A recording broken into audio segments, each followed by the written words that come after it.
너무 은혜로운 찬송 감사드립니다.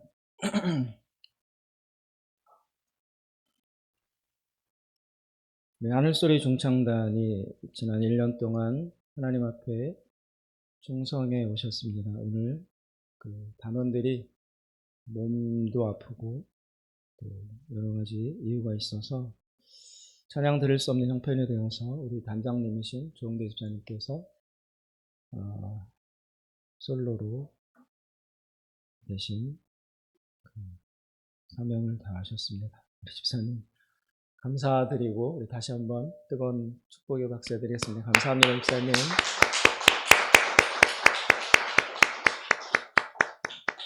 혼자 하시는데 더 은혜가 되는데.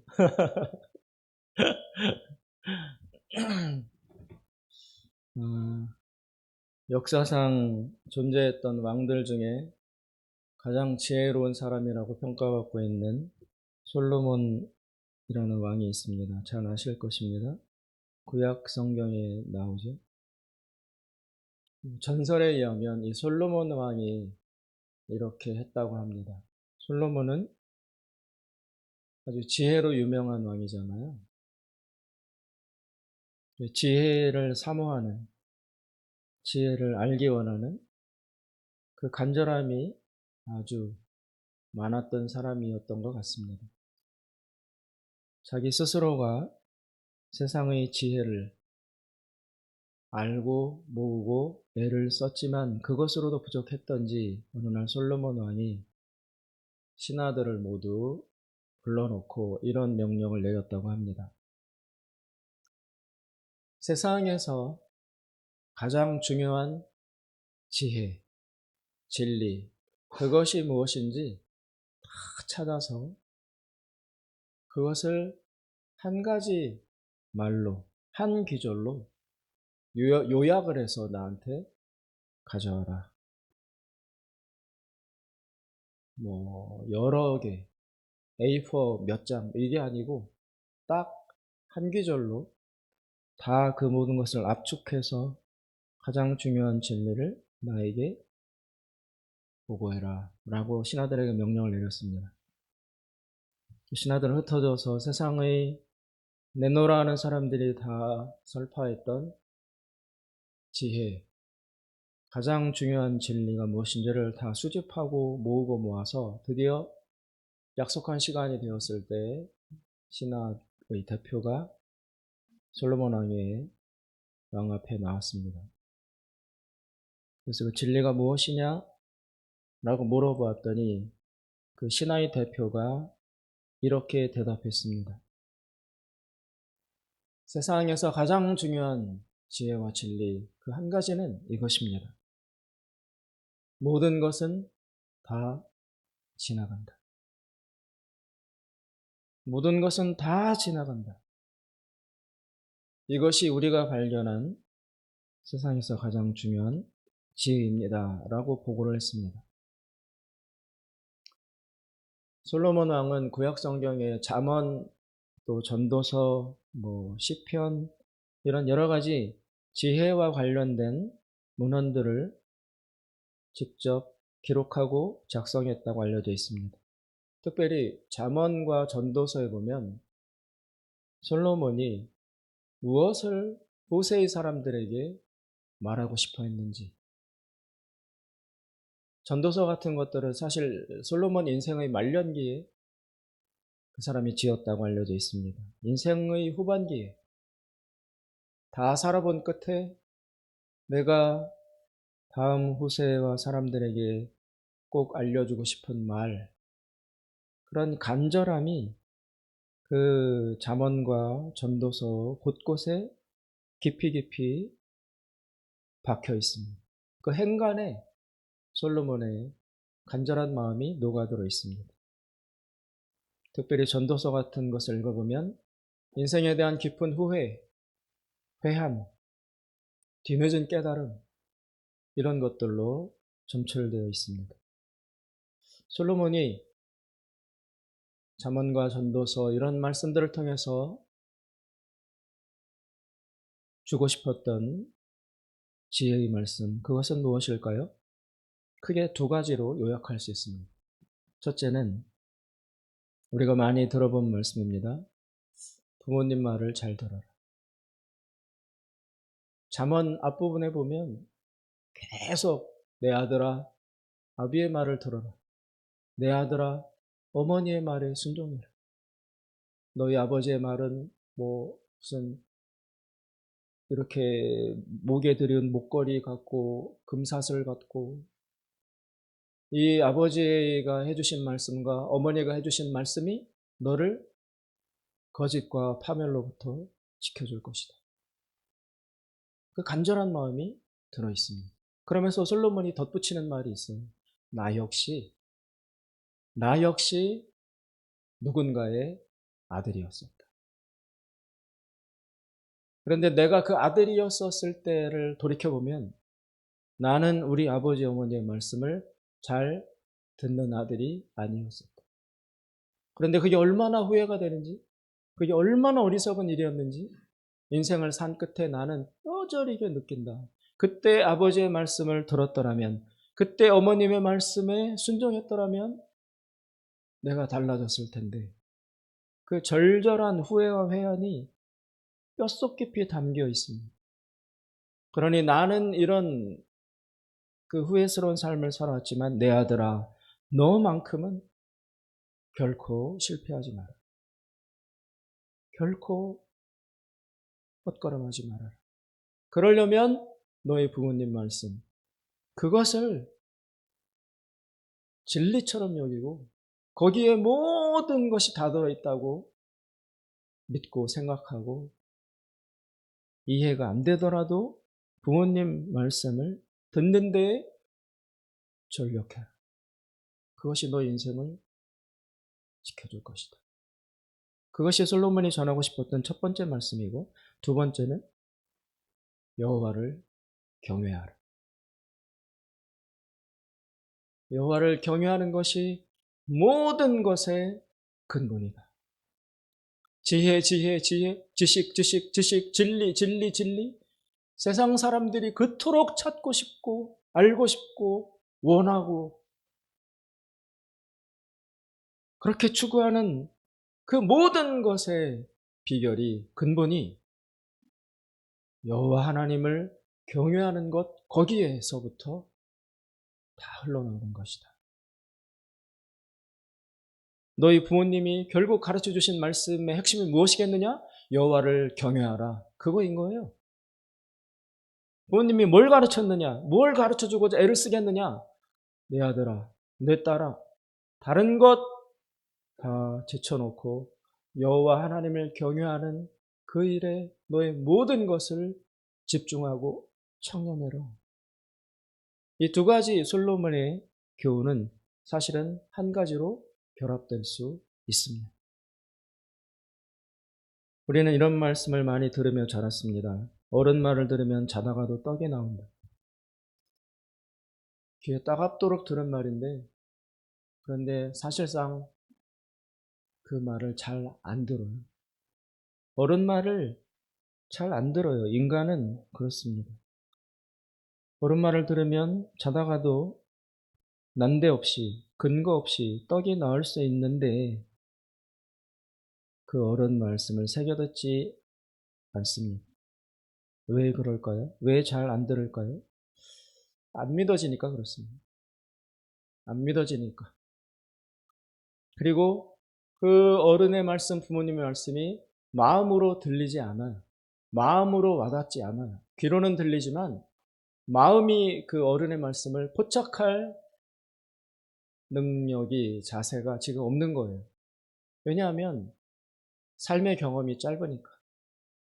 어른들은 아무리 못 배웠어도, 아무리 가난하고 초라해도 살아온 그 경험과 세월의 축적 때문에 아직 이 자녀가 보지 못한 것을 수도 없이 봤고, 이 자녀가 듣지 못했던 것들을 수도 없이 들었고, 이 자녀가 경험하지 못했던 엄청난 일들을 경험했기 때문에 책으로, 지식으로, 정보로 알 수 없는 무형의 지혜를 부모는, 어른은 자연스럽게 축적할 수밖에 없습니다. 지금 인공지능, AI, 컴퓨터 이런 고도의 지식의 기구들이 발전한다고 해도 단 한 사람 어른의 그 마음과 머리와 삶 속에 들어있는 지혜를 능가할 수 있을까요? 절대 그럴 수 없습니다. 어른은 그 자체로 지혜의 창고입니다.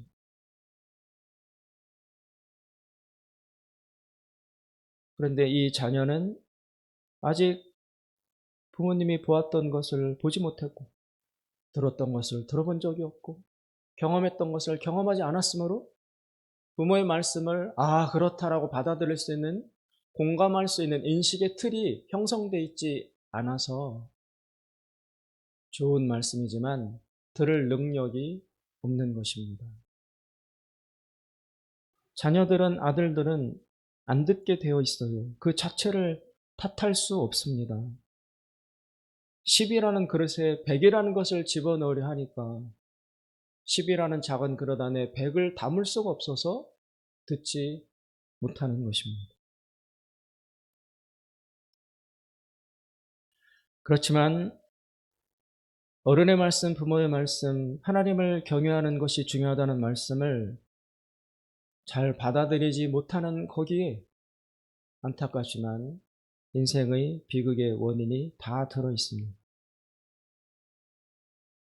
잠언에 보면 인간은 미련하다, 인간은 어리석다, 이런 말씀이 계속 반복이 돼요. 그러면서 인간의 미련함이 어느 정도냐, 인간 속에서 그 미련함과 어리석음을 뽑아내는 게 얼마나 어렵고 불가능에 가까우냐를 이렇게 표현합니다. 여러분 예전에 절구 아시죠? 절구. 우리 시골 어르신은 다 아시잖아요. 절구에다가 뭐 곡식이나 이런 걸 집어넣고 고니로 빻잖아요. 잘게. 그렇게 해서 가루로 만들든지 반죽을 만들든지 하는 것인데, 그 쇠 절구 속에다가, 돌 절구 속에다가 인간을 집어넣어서 빻잖아요. 막 빻는데 그렇게 잘잘이 부수고 바스러뜨렸는데도, 그렇게 부서뜨렸는데도 거기에서 인간으로부터 미련함을 이렇게 분리시킬 수가 없대요. 인간과 미련함은 한 가지예요. 한 몸이에요. 절구에 넣고 부셔도 미련함이 벗겨지지가 않을 정도다. 인간은 그토록 미련하다. 그렇게 표현하고 있습니다. 속된 표현이지만 이런 말도 있습니다.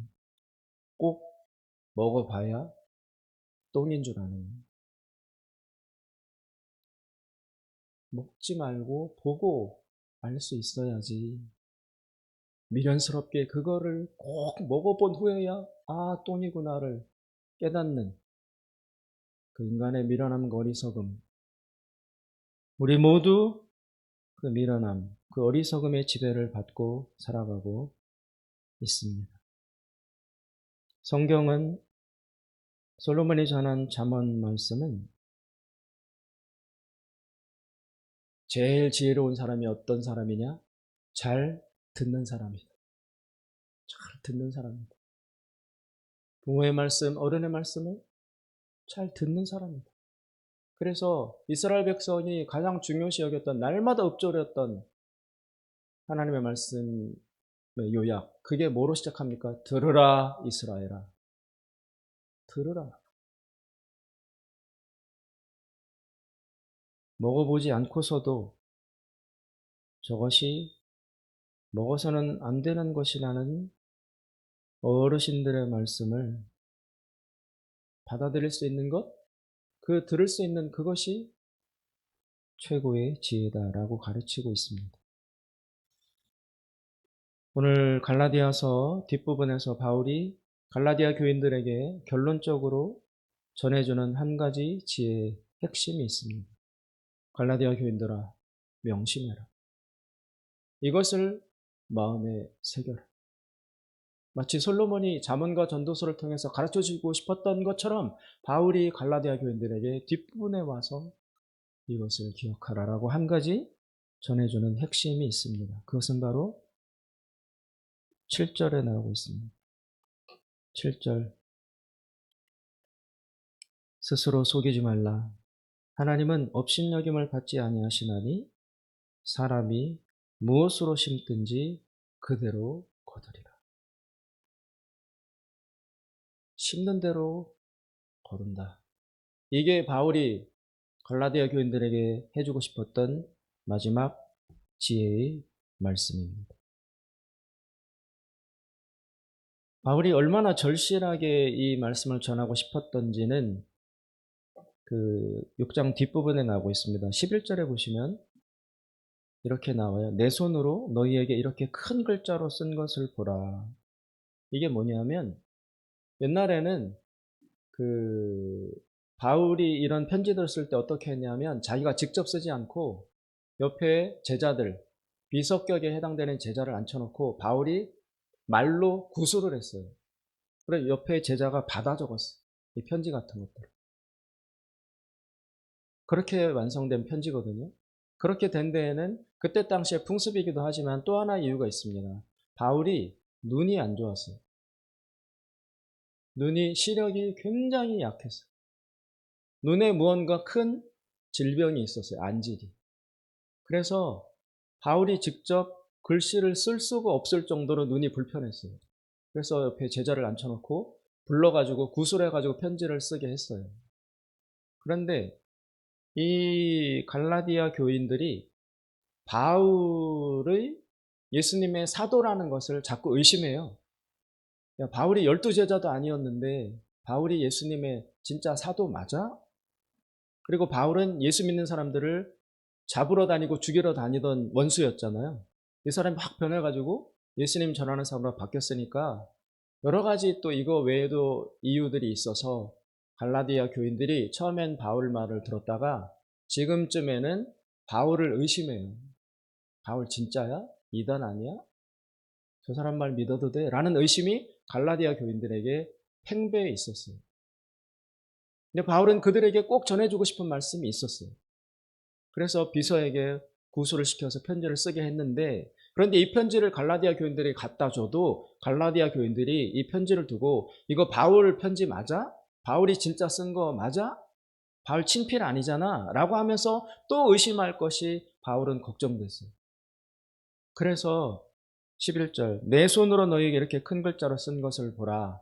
앞에는 비서가 다 받아 적고 난 다음에 요때쯤에 이르러서 바울이 펜 줘봐 해가지고 잘 안 보이는 눈으로 자기 직접 서명을 한 거예요. 이거 내가 바울 진짜 쓴 게 맞다. 그러니까 글자를 크게 쓸 수밖에 없어요. 눈이 시력이 안 좋으니까. 그렇게 바울이 직접 친필로 자기 서명을 쓰면서 봐라 내가 직접 서명하지 않았느냐 이렇게 큰 글자로 나 눈 나빠서 작은 것이 못 쓰는 거 너희들 알지. 여기에 내 진짜 마음이 담겨 있어. 그런 이 편지를 받아보고 의심하지 말고 꼭 내가 전하는 이 말씀을 새겨 들어라. 그런 뜻이 담겨 있을 정도로 절실한 내용이 이 갈라디아서에 들어있는 것입니다. 그러면서 바울이 앞에서 쭉 해온 여러 가지 말씀들이 있어요. 그것들을 거쳐서 이제 우리 실생활에 적용하기 위한 적용점을 말해주는 6장에 이르러서 바울이 전하는 중요한 핵심이 바로 심는 대로 거둔다. 이것입니다. 명심해라. 심는 대로 거둔다. 그러면서 8절에 부연 설명을 합니다. 자기의 육체를 위하여 심는 자는 육체로부터 썩어질 것을 거두고 성령을 위하여 심는 자는 성령으로부터 영생을 거두리라. 여러분 기껏 심었는데 열심히 봄에 이것도 심고 저것도 심고 이 씨앗도 심고 저 씨앗도 심고 다 심었어요. 그런데 가을에 거두려고 파보니 썩어 있으면 그 얼마나 낭패입니까? 심는 자 입장, 농부 입장에서 열심히 심었는데 가을에 열매가 썩어 있거나 뿌리가 썩어 있는 것을 발견했을 때 그때의 그 황망함과 낭패감을 어떻게 표현할 수 있겠습니까? 바울은 그것을 경고합니다. 너희들 인생 살면서 열심히 산다고 살 것이다. 그러면서 부지런히 심었을 것이다. 날마다 심었을 것이다. 일평생 심어왔을 것이다. 그러나 너희들이 심는 것이 육체를 위하여 심은 것이라면 반드시 그 열매를 거둘 때 다 썩어 있는 것을 발견하게 될 것이다. 육체란 무엇입니까? 지난주에 말씀드린 것처럼 우리 이 몸이 아니라 이 몸, 이런 육신을 뜻하는 것이 아니라 바울이 육체라고 말할 때는 특별한 뜻이 있습니다. 우리 안의 욕망, 욕심, 탐욕, 이기심 이런 것들을 바울은 육체라고 표현합니다. 열심히 살되 탐욕으로, 욕심으로, 과도한 욕망으로, 이기심으로 그런 마음으로 심었던 모든 것들은 그 열매가 모두 비참하게 썩게 될 것이라고 바울은 경고하고 있습니다.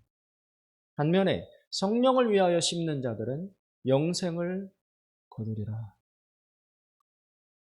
이때의 성령 역시 바울의 신학 안에서 육체라는 말과 대비되는 개념입니다. 육체가 이기심, 탐욕, 탐심, 악하고 나쁜 마음, 자기중심적인 완고한 마음, 지나칠 정도의 인색함과 소유욕, 탐심 이런 것들을 뜻한다면 반대되는 성령의 개념은 그렇지 않다는 것입니다. 공정하고 선하고 공의롭고 공평하고 이웃을 생각하고 사랑의 마음이고 베풀고자 하는 마음이고 정직하고 그것이 바로 성령을 위해서 성령을 따라 심는다는 것의 구체적 내용입니다. 이렇게 심은 사람은 영생을 거두리라. 영생은 한자 그 자체로 뜻하면 영원한 삶이지만 영원히 산다는 거기에 주요 포인트가 있는 것이 아니라 영생이란 말의 진정한 뜻은 하나님과 함께 한다는 거예요. 지금 인간은 하나님과 분리되어 있는 상태예요. 왜? 아담이 선악과를 따먹는 죄를 저질러서 그때는 하나님과 가까이 있었어요. 하나님과 하나가 되어 있었어요.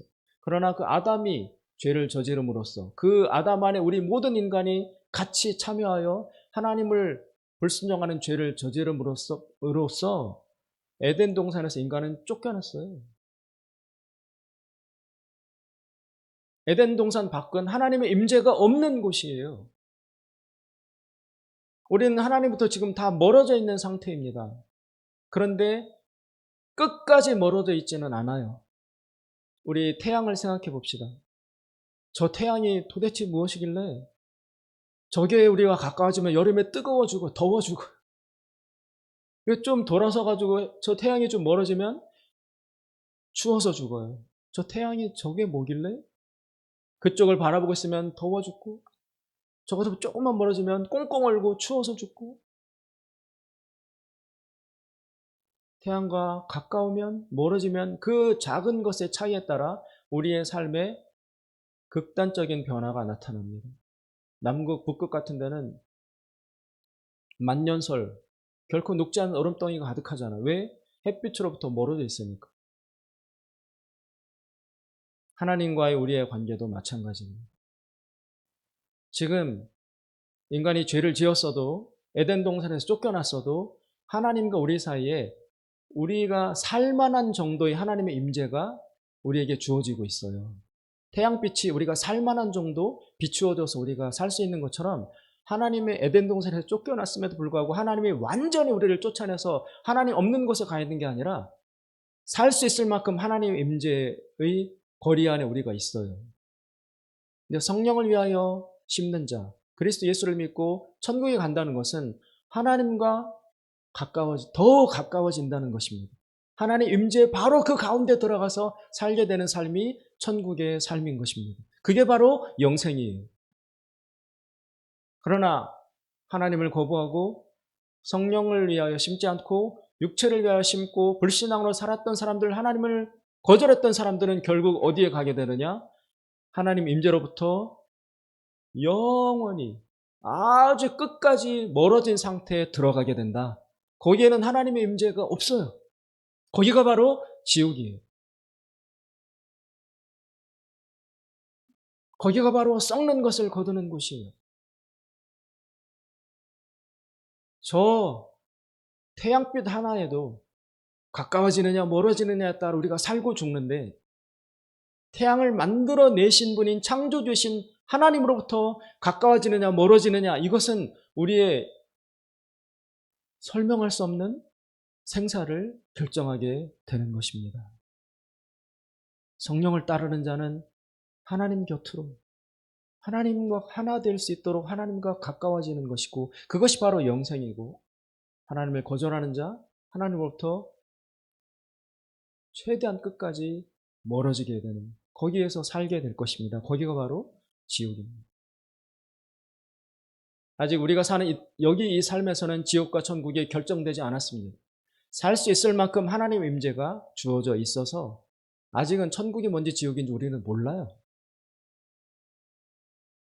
그러나 하나님 말씀에 불순종하고 육체를 위해서 사는 자는 결국 하나님의 임재 저 끝에, 임재가 다다르지 않는 저 어둠의 땅으로 가게 될 것이고, 하나님 말씀을 듣고 순종하고 따르고 사랑했던 자들은 점점 하나님과 더 가까워져서 하나님의 임재 안에서 살게 되는 그날이 오게 될 것이라는 것입니다.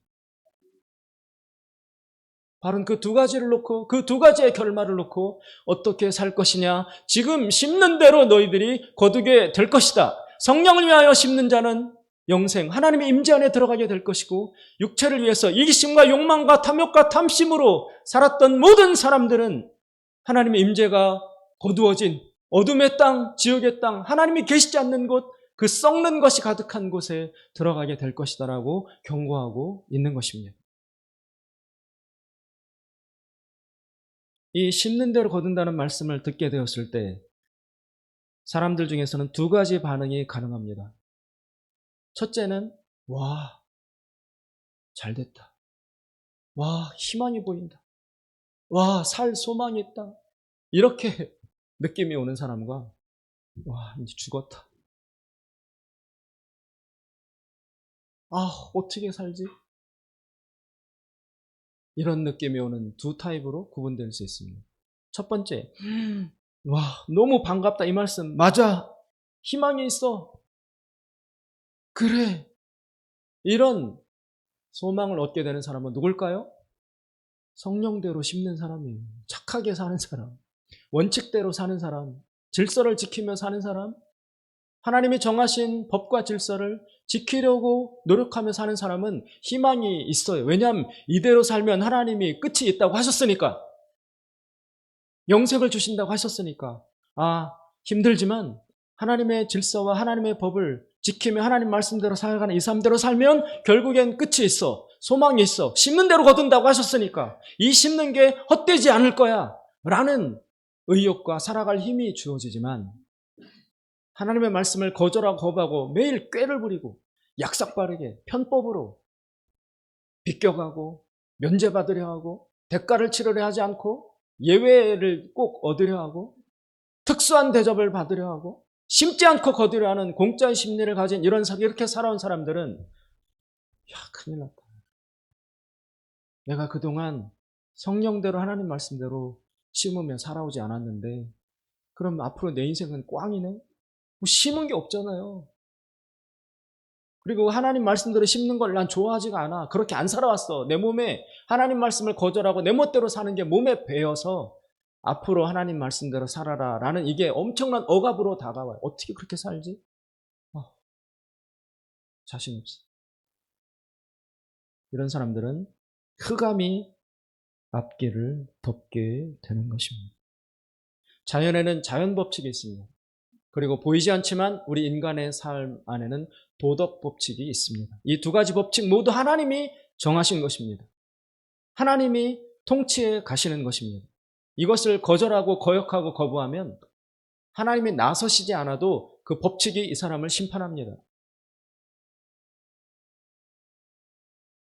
따라서 하루하루 무엇을 심는가는 절대적으로 중요합니다. 꾀를 부리면 안 됩니다. 속이면 안 됩니다.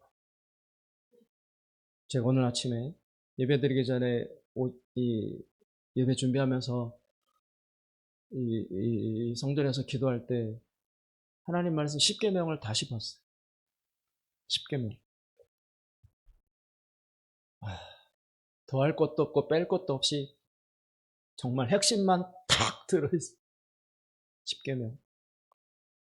여러분 10계명 중요합니다. 10계명 어기지 않아야 합니다.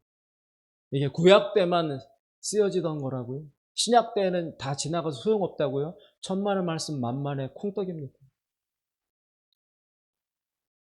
10계명 안에 하나님의 질서와 법칙과 계명이 압축적으로 다 들어있습니다. 이것을 벗어나면 반드시 하나님은 복수하십니다. 하나님은 반드시 심판하십니다. 이 10계명의 범위 안에, 이 스펙트럼 안에 머물며 살 수 있도록 우리는 최선을 다해야 합니다. 하나님 외에 다른 신을 두지 말라. 우상을 만들지 말라. 하나님의 이름을 망령되이 일컫지 말라. 안식일을 지키라. 부모를 공경하라. 살인하지 말라. 간음하지 말라. 거짓말하지 말라. 도적질하지 말라. 탐내지 말라.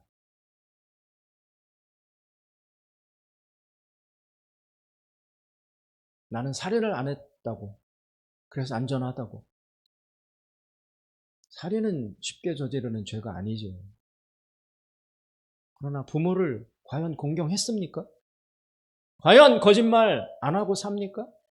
도둑질한 적 없습니까? 탐내지 않았습니까?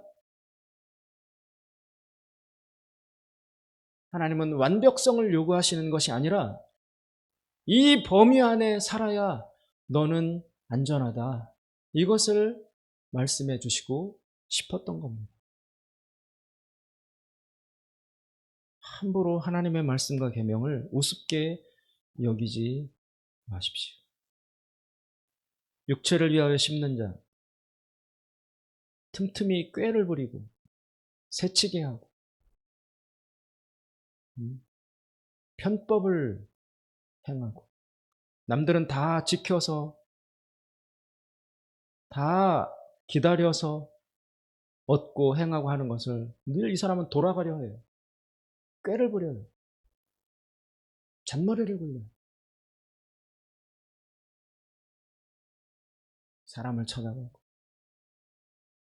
뇌물을 주고 안 되는 걸 되게 하려 어거지를 부리고 힘으로 누르고 그게 자기가 사는 인생 동안 되는 것처럼 보일 수도 있습니다. 그러나 그것은 100% 속는 것입니다. 심는 대로 거둔다라는 이 하나님의 말씀을 받아들인다 해도 지키며 살기는 대단히 어렵습니다. 왜 그럴까요?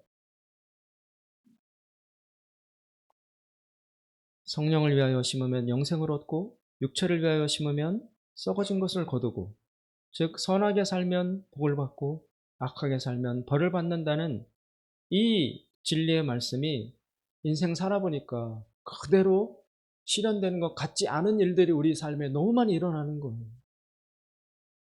저놈은 맨날 속임수하고 편법을 쓰고 거짓말을 하고 그래도 잘 되더라고.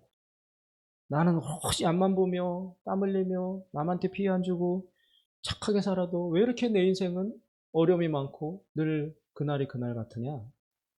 우리가 인생을 살아보면서 그런 경험들을 하게 된다는 느낌이 많습니다. 악을 심는데 잘 되고 선을 심는데 고통과 불행을 겪습니다. 예를 들어 우리나라 독립운동을 했던 사람들, 독립운동가들의 후손은 가난하고 못 배우고 고통당하며 살고 있고 일제에 빌붙어서 떵떵거리며 살았던 그 배신자, 친일파들, 매국노들은 대대로 지금까지도 후손들이 잘 살고 호의호식하며 높은 자리 차지하고 그렇게 살고, 이게 뭐냐? 나라를 위해서 희생했던 그 사람들이, 그 심었던 것들이 무슨 열매가 있느냐? 이 현실을 보고 사람들이 헷갈리는 거예요. 그리고 다들 기회주의자들이 되는 겁니다. 야, 지킬 필요 없어. 그때그때 따라, 시류에 따라 손잡고 눈 감고 봐줄 건 봐주고, 그리고 이렇게 해서 돌아가 그렇게 사는 거야 라는 식으로 생각하게 됩니다. 그러나 하나님의 대답은 결코 그렇지 않습니다. 9절에 보시면 이렇게 말씀하십니다. 우리가 선을 행하되 낙심하지 말지니 포기하지 아니하면 때가 이름에 거두리라. 아직은 때가 안 되었기 때문에 되는 것처럼 보이는 거예요. 아직은 심판의 때가 안 되었기 때문에, 심판이 보류되어 있기 때문에 이렇게 살아도 저렇게 살아도 다 되는 것처럼 보여진다는 것뿐입니다. 복음서에 예수님께서 알곡과 가라지가 지금 섞여 있다고 말씀하셨어요. 알곡과 가라지가 섞여 있어요. 어느 날 하인들이 찾아와서 주인한테, 주인님, 우리가 분명히 알곡만 심었는데 왜 가라지들이 나 있습니다. 이게 어떻게 된 겁니까? 우리가 가서 지금 가라지를 다 뽑아버릴까요? 그래야 알곡만 남지요. 그랬더니 주인이 대답합니다. 아서라, 그냥 두어라. 왜요? 지금은 추수의 때가 아니기 때문이다. 지금은 그냥 두어라. 섞여 있게 두어라. 악인이나 선인이나 아직은 심판을 받지 아니하고 악을 심더라도 잘 되는 것처럼, 가라지가 더 크게 자라고 더 결실하는 것처럼 보이더라도 그냥 두어라. 그게 다가 아니다. 추수의 때가 오면 알곡은 뽑아서 곡간으로 들이고 가라지는 모두 뽑아서 불태워 아궁이 속으로 집어넣게 될 것이다. 그때가 올 때까지 알곡과 가라지를 그냥 두어라. 그게 하나님의 지금 다스리시는 섭리입니다. 지금 바울도 때가 이름에 거두리라. 때가 와야 한다. 추수의 때가 와야 그때 시시비비가 밝혀질 것이다. 그러니 지금은 악한 사람이 잘 되는 것처럼 보여도 흔들리지 마라. 여기 선을 행하되 낙심하지 말라고 하시지 않습니까? 낙심하지 마라. 낙심하지 마라. 선하게 사는데 왜 이 모양이냐고? 낙심하지 마라. 낙심하지 마라. 때가 되면 다 밝혀진다. 다 밝혀진다. 너희들이 애써야 할 것은 지금은 선을 꾸준히 끝까지 행해 나가는 것이다. 그리고 결코 낙심하면 안 된다라고 가르치고 있습니다. 지금 이 세상을 표면적으로만 보면 혼돈이고 질서가 없어 보입니다. 나쁜 놈인데 잘 되고, 착한 사람인데 아프고 병들고 망하고 다 섞여 있어서 뭐가 뭔지 모르겠어요. 하나님이 계신지도 모르겠고 하나님이 다스리시는지도 잘 모르겠어요. 믿음대로 살면 된다고 했는데 과연 되나? 라는 의심과 회의가 우리 속에 깊이 들어 있습니다. 그러나 사도 바울을 통해서 하나님은 말씀하십니다. 때가 아직 아니다. 기다려라. 때가 되면 다 밝혀질 것이다. 지금은 이 혼돈으로 보이지만 결코 낙심하지 말면서 꾸준히 선을 행하라. 끝까지 알곡으로 자라가라. 그러면 너를 축하하고 너를 축복하고 너를 상 주시고 너를 구원해 주실 하나님이 나타나시는 날이 반드시 올 것이다라고 가르쳐 주시고 계십니다. 사랑하는 여러분, 우리 인생은 이 땅에서 하는 것이 전부 다가 아닙니다. 여기서 잘 밝혀지지 않는 것, 여기서 억울하게 묻혀있는 것, 이 땅이 다가 아니고 영생의 차원에서 하나님이 나타나실 그날이 되면 숨어있던 모든 것 다 드러나고 제대로 완벽하게 평가받고 조사받고 결과가 주어지는 날이, 그날이 반드시 옵니다. 낙심하지 마십시오. 그리고 방심도 하지 마십시오. 심는 대로 거둔다는 이 사실 하나를 머릿속에 가득 채우고 하나를 심더라도 잘 심으십시오. 잘 심으십시오. 그것이 여러분의 인생과 영원한 삶을 결정짓게 될 것입니다. 이 마음, 이 믿음, 이 신념을 가지고 하나님에 대한 신뢰와 소망을 먼저 포기하는 일이 있어서는 안 됩니다. 그 하나님에 대한 믿음과 신뢰를 하나님이 다스리시고 반드시 심판하신다는 이 분명한 진리를 포기하는 것, 그것을 오늘 바울은 자신을 속이는 것이라고 말씀하고 있습니다. 7절에 스스로 속이지 말라. 내가 먼저 안 된다. 하나님 믿어도 소용없다. 이제는 이렇게 못 살겠다. 라고 자신을 먼저 속이는 일이 일어난다는 것입니다. 그래서는 안 됩니다. 나 자신의 믿음을 지키고 옆 사람의 믿음도 지켜주고 우리 자녀의 믿음도 지켜주고 서로 격려하면서 그렇게 심는 대로 거둔다는 이 진리의 말씀을 굳건히 붙들고 우린 하나님 나라를 바라보며 오늘도 내일도 꾸준히 걸어가야 하는 것입니다. 이 믿음으로 우리 모두 승리하시기를 주님의 이름으로 축원드립니다. 기도하겠습니다. 자비로운